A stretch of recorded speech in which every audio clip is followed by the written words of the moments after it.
The Syrian army says that it has shot down one of 4 Israeli warplanes that violated the country's airspace. According to the Syrian military, another Israeli jet fighter was also hit by air defense system after the planes carried out several airstrikes on a military base near the city of Palmyra in Homs province.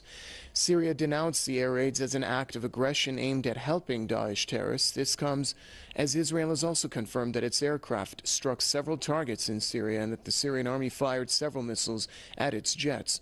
Tel Aviv claims none of the Syrian rockets hit the warplanes and that it intercepted one of the missiles north of Jerusalem, Al-Quds. Professor of Lebanese University, Mr. Jamal Wakim, joins us now on the line from the Lebanese capital, Beirut, to offer us more insight on this recent Israeli violation of Syrian airspace.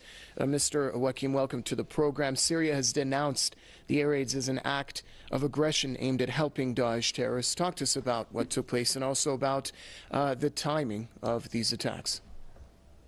Well, I believe that this is a new development in the struggle between Syria and Israel, because it's the first time that Syria could retaliate and inflict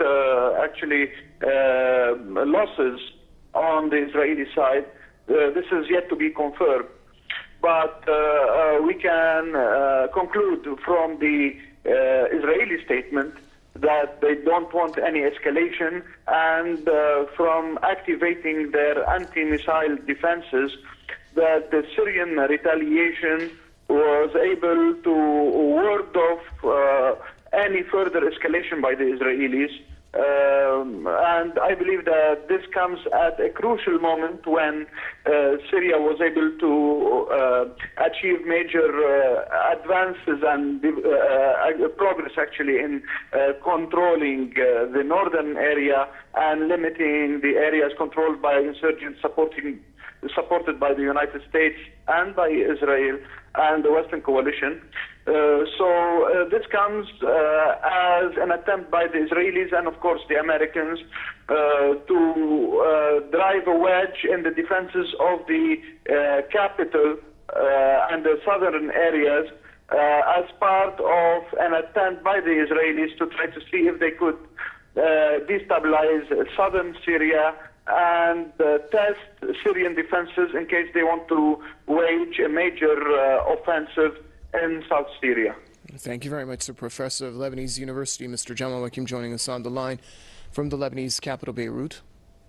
And staying on topic, senior university lecturer Tim Anderson believes that Israel openly supports terrorist groups in Syria.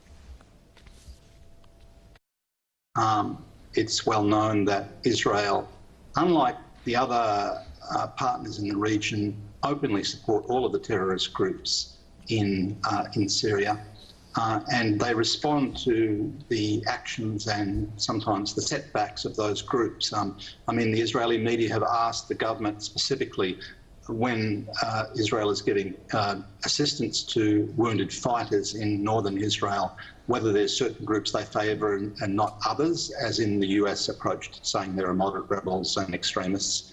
And the Israeli government has made it very specific that they don't discriminate, that they support all of the groups that are against the Syrian government.